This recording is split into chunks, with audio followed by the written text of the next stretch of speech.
Pozdrav svima, nadam se da ste lijepo ručali, odmorili, malo prošetali, vidjeli sunca. Ja ću se sad prebaciti na engleski, obzirom da je naš uvaženi gost sa engleskog govornog područja.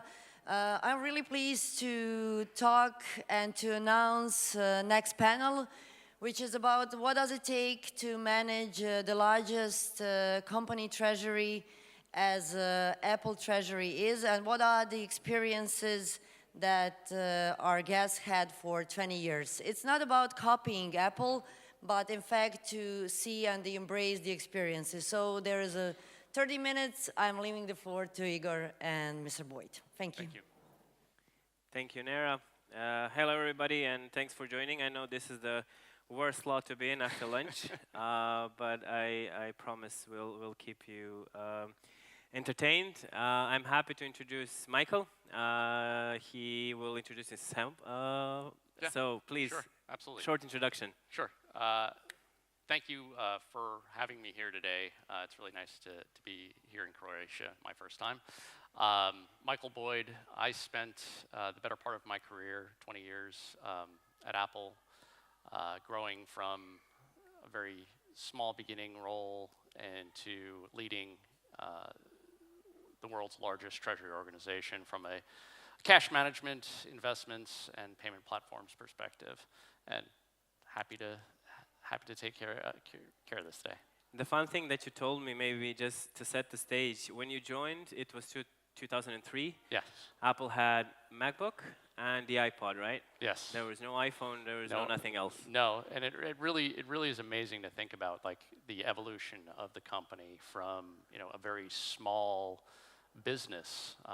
When I started at Apple, we had about $2.5 billion net cash, so about $4 billion of total cash, some debt, but, you know, very quickly the company started to ramp. You know, if you think back to 30 years ago, Apple was nearly out of money. It was just days away from not being able to make payroll. And by the time I come on board, Steve had been back. The company had turned the corner and started to ramp. And then by 2007, once the iPhone was introduced, you know, the curve was a J-shaped curve in terms of Apple's cash growth, ultimately, you know, peaking at nearly $300 billion of cash on the balance sheet. So it really is amazing to think about. Yeah. Speaking of all that cash, when people hear Apple Treasury, they usually envision, you know, a big vault of money like we see in the movies.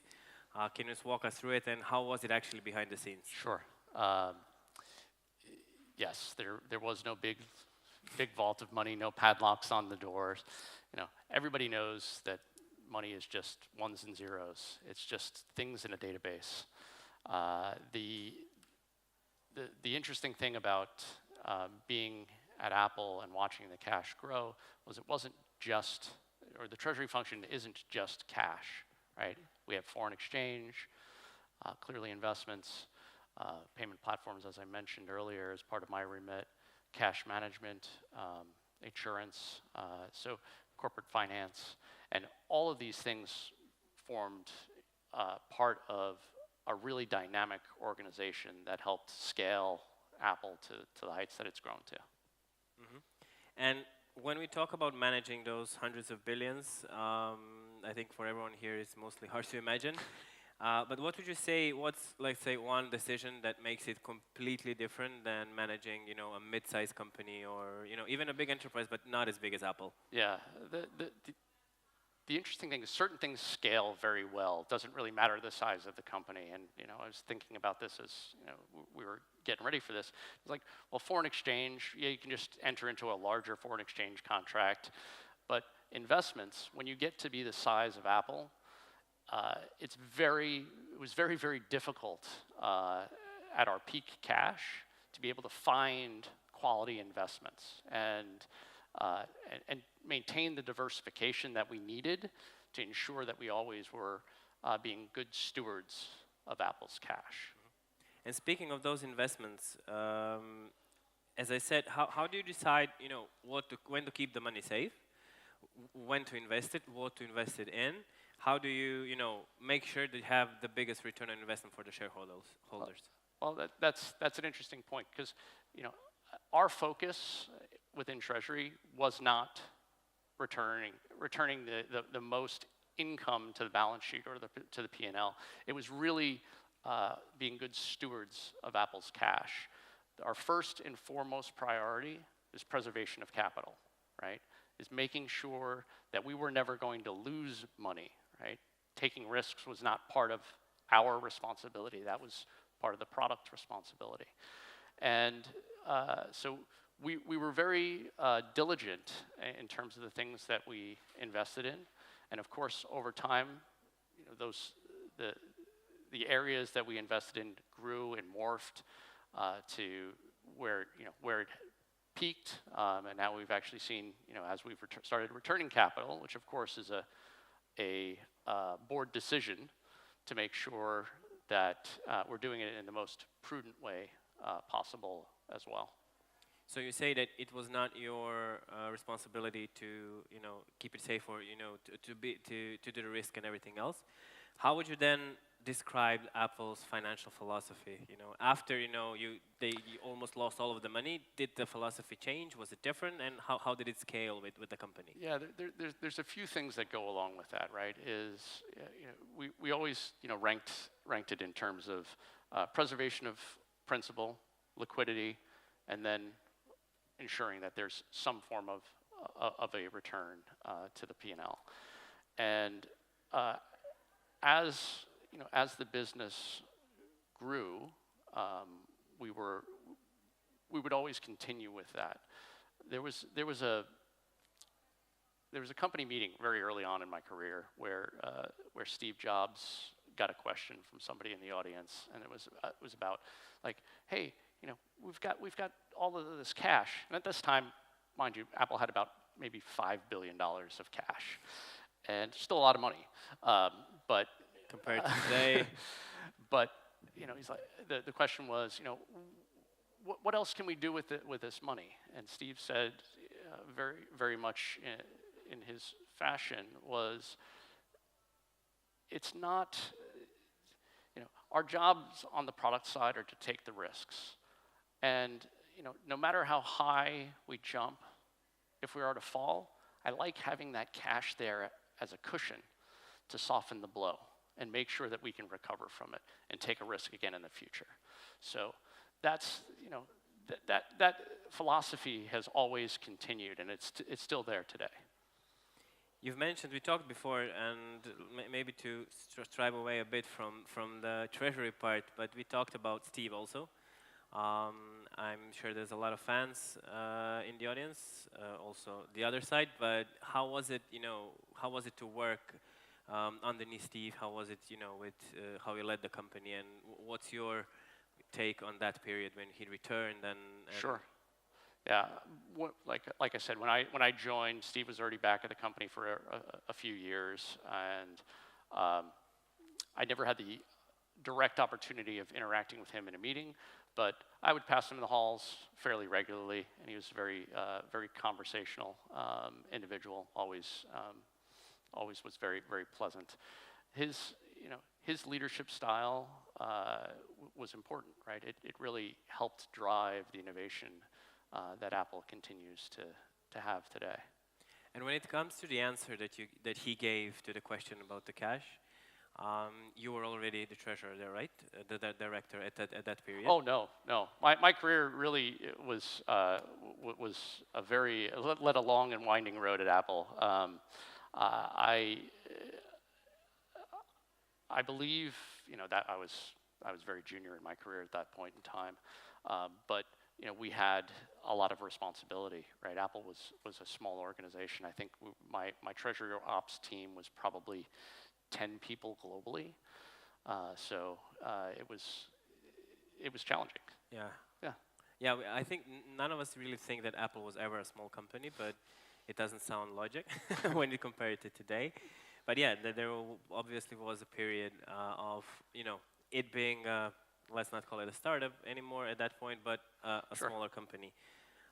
When it comes to the global team and managing global finances, what would you say is one of the biggest risks of handling that kind of thing on global scale? That people maybe don't think about, or Yeah, I'm not sure if people think about it, but event risk is probably the biggest issue that we're ever going to be faced with. And it can be, there are things that you do in terms of forecasting, right?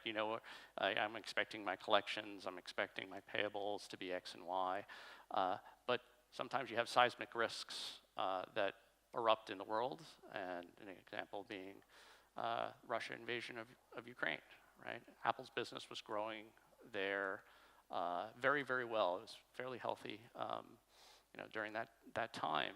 But that particular event and making the decisions around that was something we would never have thought of when we woke up that morning, right? And so then it causes this cascade of issues of trying to figure out what to do next. And when it comes to Apple now being a really large corporation, even a really large company, we know that some changes are really big companies slow to adapt. Would you say that Apple maintained that speed and that ability to change and adapt quickly as it grew, or do you think that it's became a regular corporation being really slow and changes taking up to 6 months to a year to do anything? No, it's actually, that's a great question, because I do think that Apple continues to lead on that front. And there's a number of things that I'd like to point to, but I'll focus on one of them, right? So in 2009, we had, after we had launched the App Store, there was a big article in the Wall Street Journal, and it was basically Apple can't pay its developers, right? It's incompetent, horrible, all of the worst things that you could imagine. And so very quickly we formed a team to figure out, well, how do we fix this? And I was extremely fortunate to be a leading member of that team to figure out what's next, and we developed what became known as the Apple Developer Payment Platform. We partnered with a leading bank and did something that had never been done before, right? We outsourced the consolidation of those payments to make sure that you, developer, wherever you might be in the world, get a single payment. Doesn't matter which Apple entity you might be have sold to, and it led to great press, but also really high developer satisfaction, and that's the type of thing, and it happens still today, right? I mean, these things are where you've got challenges or issues. The company is still scrappy, forming teams to jump together and get on a problem and solve it. So this brings me to, so we are used to finance as a function, the whole function. It was very often somewhere in the background, making sure we don't run out of money, that everything, is by the books. And what we see in the last couple of years is, finance moving to the forefront, being a more strategic role. But from what you're talking, what I see is that the finance as a function, treasury, but the finance in general, had a really big role in Apple since the beginning. Would you say it's like this, or was this like a outstanding case? No, I do think it's very much that. Investing in business partnerships was one of the key things that I did as part of my time at Apple. And we had these great cross-functional meetings where you'd have tax and technical accounting and legal and operations all getting in a room to be able to figure out, like, well, how do we do this, and how do we do this well? And we were not just people sitting at the table, right? We're people that are helping drive the decisions about how things are going to get done. That sounds like a dream that should be like a reality for everyone, and we see it happening with more and more companies, especially because of the markets being as they are. So Apple is moving money through 100 different countries. What do you say is the toughest part of keeping the liquidity in all of those different areas? One of the biggest benefits that we had at Apple was a fairly simplified global pooling ability, right? We had cash that would really kind of move through our Irish entities or our US entity so that it would really pool in the places that we ultimately wanted it to be. But you always have issues with trapped cash, right? So think of a country like China. You know, it's great, you know, we had a great, robust business, still do, in China, but the challenges of repatriating cash out of China, you know, are different. And as Apple got into more subscription-based businesses, you'd end up with a lot of deferred revenue, right? So if you had local sales entities, you really would end up with lots of trapped cash. So building in global pooling arrangements and intercompany loans that really facilitated our ability to have the cash where we wanted it. And from all of that experience, what would you say is, you know, one lesson finance teams should take to avoid costly mistakes when it comes to dealing with global money? The best thing that people can do is plan up front, right? And having those relationships, those business partnerships, and knowing, you know, where the company is going and the roadmap as soon as you possibly can helps not just get you at the table, but also helps to make sure that you're driving the decisions about how businesses are structured, what functional currency you might want for that local entity, because you know, that'll drive your hedging decisions and things that, you know, you might be able to do from a distribution perspective, being, you know, entity A versus entity B type. So there's a lot of different aspects. I don't think that there is just one, but you know, those are the things that I would focus on. When we think of Apple, everyone expects, you know, they are on the forefront of technology, and we expect the same thing to be on the inside. How much did your team and the finance team in general rely on technology? How much was it, you know, Excel based, and how much was, you know, a real software in the background? Yeah. So when I started my job at Apple, my first responsibility was systems and processes within Treasury. So we had a standalone Treasury workstation, and you know, my job was to make sure that it stayed up and running. And then, you know, that led to, you know, many other things, but that workstation did 90% of the work that we needed it to do. There was always spreadsheets that happened on the backside of things, but you know, we built interfaces into our core ERP to minimize, you know, the touch points. Looking for all sorts of ways of automating, you know, bank files coming in, whatever it might be. And a lot of those things have now been solved by new technology like APIs that the banks have and whatnot. But over time, you know, we had to decide, well, do we continue to invest here? Do we retire this? You know, what do we do? And we made, you know, a conscious decision to retire it and invest in the core ERP system that was supporting the rest of the company. Then we had the entire support of our IS&T organization, you know, behind us as well. So automation, you know, was very much key to everything that we did because it enabled us to scale as well, right? You know, I talked about a little bit about, you know, the size of my organization, you know, when I started. Well, you know, by the time I left, that organization doing those same functions, you know, for all of the different entities and you know, the growth that had happened at Apple hadn't even doubled, right? So investing in systems and processes is going to pay dividends In the long run. in the long run. Coincidentally, I can recommend you really good software for planning and analysis. Coincidentally, it's one of the I've organizers. heard, yeah. So we can talk later. Yeah, I'll put you in touch with the right people. That's perfect. But I just wanted to ask you about the team. So you said that you haven't even doubled. So when you left, you said at the beginning there was about 10. Yeah. So when you left, there was only few people added to the team, because when you think about it, and when we were talking, I was thinking like, okay, you started with 10 and then you ended up with like 40 people in the team.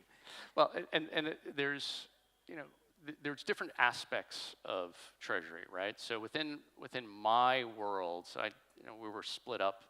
So the treasurer had foreign exchange and investments and capital markets and corporate finance, and my organization at the end was cash management, the back office, the interactions with our shared services teams, payment platforms, and insurance. And so each one of those organizations scaled. When I started, those 10 people, that was really just treasury operations. And by the time I left, I think that we were not even 15 in core treasury operations, right? So, and we grew in other places, because we would take on, additional responsibilities or whatnot. The investment team that was handling our investment portfolio, grew from half a person, to 5 people, but scaling, right? Looking for opportunities to partner, not just within the company, but outside of the company as well, and finding the people that can do the work for you and enable you to scale as fast as possible. Would you say that kind of thought of efficiency was, Apple philosophy through all the teams, or was it the finance and the treasury? I would say it was very much a finance focus. So when I started the CFO at the time, he would get into the weeds on everything. He would sit down and he would look at bank reconciliations and go through them and tick and tie numbers and make sure that it was done, right? And so clearly, when I left, the CFO was not doing that. Yeah. But that was just part of the general philosophy within the organization that just kind of kept getting replicated.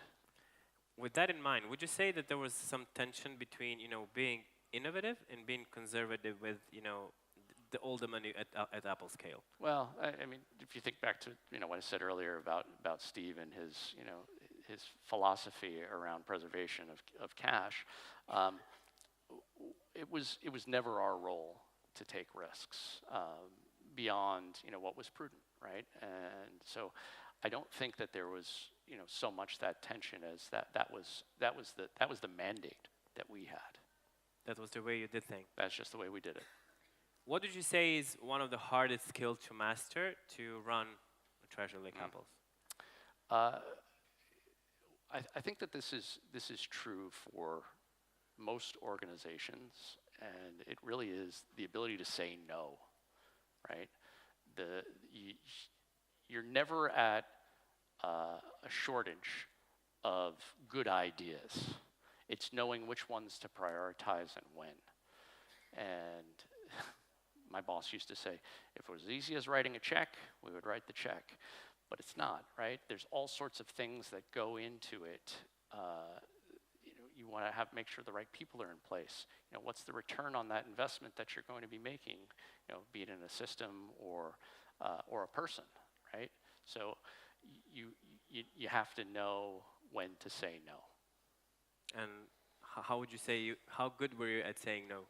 I got said no to a lot, and that was okay, right? Because you knew that there's other things that are getting. You may have the best idea in your own world, but your world is part of a bigger world, right? So, and we, within the finance organization, we looked at all of the projects as one big bucket, right? So if you had $5 million to spend on projects this year, that's getting divided up by all of the teams. And somebody else on that other team might have a better idea in terms of saving money than what yours are. So so that's that was our reality, and I was okay with being said no to. Saying no to my team was usually around headcount. And Did you ever have a situation where you would decide to fight that no? So how did you decide if you want to fight it, or you just take it as is? There's always a fight, right? And that's okay too. Is because your job up front is to make sure that you've communicated correctly what the issues are. And I can think of an example where we had this process that was extremely error prone, right? And when you looked at it from a paper return perspective, it was negligible. But the risk to the financials was so substantial that if something went wrong in this process, that it was going to cause a much bigger issue on the back end. So, kept going back, and it was ultimately a multi-year battle, right? We know it's the right thing to do, we're just not investing in it this year, and you just keep going back. It's not the right time. That's right. When it comes to those decisions that have like multi-million-dollar implications, how do you keep your team sharp? How do you keep them sane even? And how do you empower them to make those kind of decisions when they know that their decision can make a huge impact on anything? Yeah, so this is true of any organization, no matter the size, right? A decision at a small company where a $1,000 mistake is going to put you out of business, or a $1 billion mistake at Apple, causing a penny of EPS miss or what have you, those things are real risks. And my point to the team was always, errors are going to happen, right? We got to figure out how to minimize them, and then what do we do better next time so that this doesn't happen again. My boss used to say, I like having belts and suspenders, right? Belt fails, the suspenders are there to keep your pants up. And so we would in key places, you'd have, some redundancy. But with a lean organization, there was only so much that you could ultimately do. So you knew that you were going to have risk. And accepting that risk is part of the job. Did you plan for it? As best as you can, right? You know what you know, but if you have those things like we talked about, earlier about event risk, there are certain things that you won't be able to plan for, and you have to know that when those things happen, who's the people that I need to call to make sure that we can fix it. Did you get any late night calls? A number of them. Over 20 years. There wasn't a lot of vacations that didn't involve phone calls and emails, and that was one of the things. Pre-iPhone, it was much easier to take vacation. You've ruined it for us. Yes, you're much more connected today than what we were in the past. And let's finish this on a good note. You gave us a lot of insights, but what would be one practice for all the finance leaders here in the room that they could adopt tomorrow from the Apple practices, even on a small scale? Right. So, listen, leaders build leaders, right? When you're thinking about your role and your responsibility, it's not just your job today. It's what does that job look like after I'm gone? And part of one of the things that I'm most proud about is having built a team that's still there, that's still doing the work, and I don't get calls. You've changed your number, admit it. Because they know what to do, right? They don't need me anymore. They're the leaders now, and that's a thing that everyone in this room can do, is to make sure that you're mentoring, the young people, finding the people that are going to be the next generation of leaders, and giving them the skills and the resources and support to lead beyond. Thank you for all the insight. Michael is staying here for the both of the days. If you meet him, I'm sure he'll be happy to answer any of your questions. And I'm sure you have a lot of them. I had a lot of them when we were preparing. So thank you for all these insights, and Absolutely. Enjoy the rest of the conference. Well, thanks for having me. Thank you.